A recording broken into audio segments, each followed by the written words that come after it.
Assalamualaikum warahmatullahi wabarakatuh. Saya Syifa Raudina. Di sini saya akan menjelaskan mengenai implementasi work center, warehouses, dan locations pada modul inventory dan manufaktur Odoo 16. Oke, jadi work center di Odoo itu mengacu pada lokasi atau unit produksi tertentu tempat aktivitas manufaktur itu dilakukan. Jadi dia itu bisa dalam bentuk unit fisik atau logis dalam pabrik atau fasilitas produksi, di mana tugas operasi tertentu dilakukan sebagai bagian dari proses manufaktur. Dan ini penting untuk pelacakan, penjadwalan, dan pengelolaan aktivitas produksi produk itu secara mendetail. Berikut skenario yang akan kita jalankan di Odoo kita. Jadi kita mau membuat 3 work center di sini. Work center untuk pembuatan frame ban, kemudian kita ada work center untuk pembuatan bodi mobil, kemudian kita juga ada work center untuk pembuatan mobil mainan secara utuhnya. Jadi di sini atribut-atribut work centernya itu ada working hours, ada per minggunya berapa, kemudian time efficiency, kemudian kapasitas produksinya dia mampu bikin itu berapa, kemudian ada OEE target. OEE itu overall equipment effectiveness efficiency. Jadi dia itu metrik untuk mengukur dan mengevaluasi keefektivitasan dan keefisienan produksi suatu equipment. Jadi OI ini dia ada 3 komponen utama yang dihitung, jadi ketersediaannya, performanya, dan kualitasnya. Kemudian atribut selanjutnya itu cost per hour-nya, berapa biaya yang perlu dikeluarkan untuk work itu, untuk produksi si produk itu. Kemudian ada time before production, kemudian ada time after production. Time before production itu waktu yang dibutuhkan sebelum melakukan produksi, jadi bisa jadi preparasinya dan semua persiapan yang perlu dilakukan yang memakan waktu sebelum produksi itu tersendiri. Kemudian time after production ya berarti waktu yang dibutuhkan setelah melakukan produksi suatu produk itu. Oke, di sini kita sudah masuk pada modul manufacturing ya. Jadi kita ingin membuat work center baru atau mendaftarkannya. Jadi kita bisa klik configuration, pilih work centers. Kemudian di sini saya sudah membuat work center sesuai dengan case tadi. Jadi, nah sebagai berikut kita masukkan kodenya, working hours, nama work centernya, kemudian time efficiency, capacity, OE target, kemudian setup time ini time before production tadi ya, kemudian cleanup time ini time after production tadi. Nah ini cost per hour-nya per work center itu sekian. Selain dengan input manual tadi, kita juga bisa memasukkan data work center itu melalui import Excel. Jadi bisa melalui favorites, kemudian kita klik import records. Jadi kalau sudah ada data file CSV-nya itu tinggal klik upload file, kemudian menyesuaikan dengan atribut-atribut si model work center tadi, dan hasilnya setelah tersimpan itu akan seperti ini juga. Selanjutnya kita masuk pada pembuatan warehouse dan locations. Namun sebelum itu kita lihat dulu definisinya di dalam Odoo itu seperti apa. Jadi di Odoo, warehouse itu mengacu pada unit fisik atau tempat penyimpanan yang digunakan buat menyimpan barang atau stok inventaris. Nah, sementara locations itu subunitnya di dalam sebuah gudang yang digunakan buat mengelompokkan, mengidentifikasi, dan mengatur stok barang dengan lebih detail. Jadi locations itu subunit atau bagian dari warehouse ya. Jadi dia dapat berupa rak-rak atau area penyimpanan tertentu, atau dapat mewakili wilayah atau bagian tertentu di dalam suatu warehouse itu. Nah, terus juga warehouse ini dia perbedaannya dengan work center tadi, dia kalau work center perannya sebagai tempat produksi ya, kalau warehouse itu perannya sebagai tempat penyimpanan. Jadi warehouse milik PT Kita Manufacture yang akan kita bikin itu sebagai berikut. Jadi ada 3, jadi ada warehouse incoming. Warehouse incoming itu mengacu pada warehouse untuk menyimpan barang yang dibeli dari luar, jadi seperti frame, body, cabin, spare part.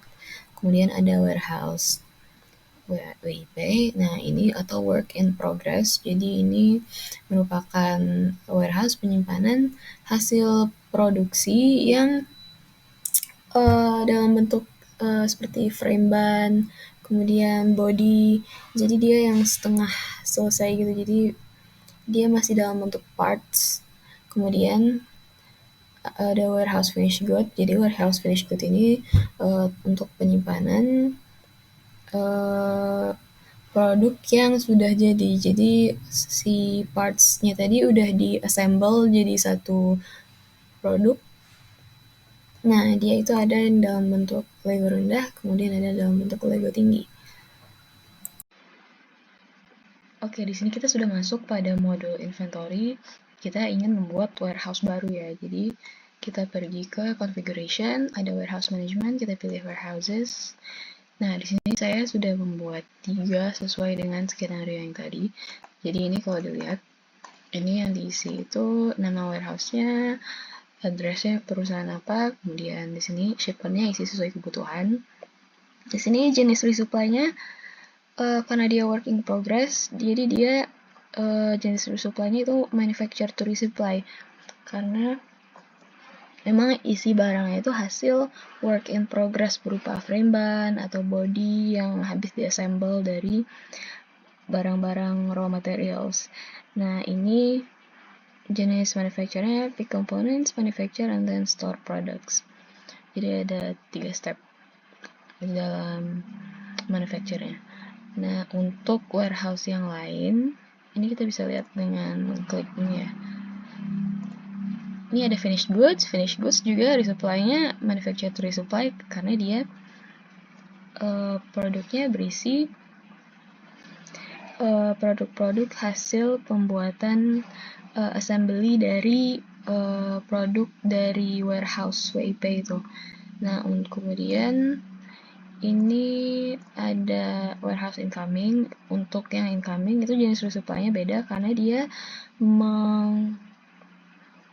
memegang barang-barang yang diperoleh dari pembelian dari luar seperti ATK, ban, dan lain-lain. Jadi jenis resupply-nya buy to resupply ya, sesuai dengan kebutuhan kita.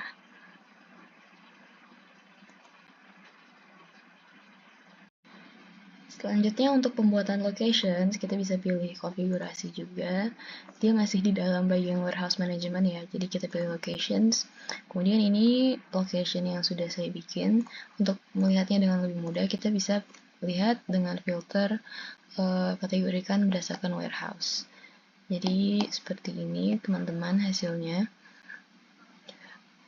Ini contohnya saya buka salah satunya. Jadi ini location name-nya yang diisi, kemudian parent location-nya. Jadi ada parent location-nya ya. Ini kalau diklik, dia memberi opsi seperti ini.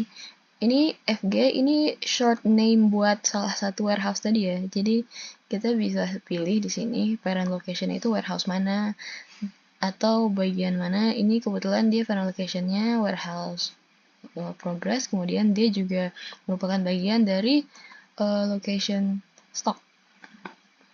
Dan di sini ada cycle counting-nya, jadi inventory frekuensinya itu selama 24 hari ya. Jadi berikut lokasi-lokasi yang sudah saya bikin juga.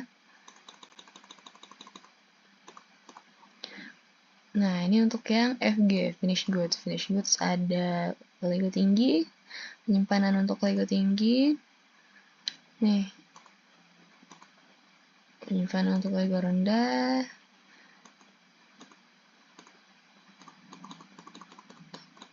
Untuk raw materials.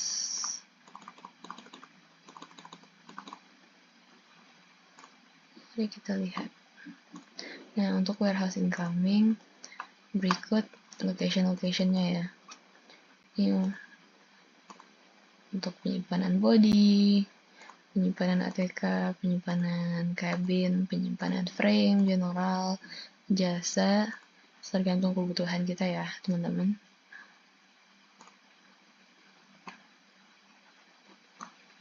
Oke.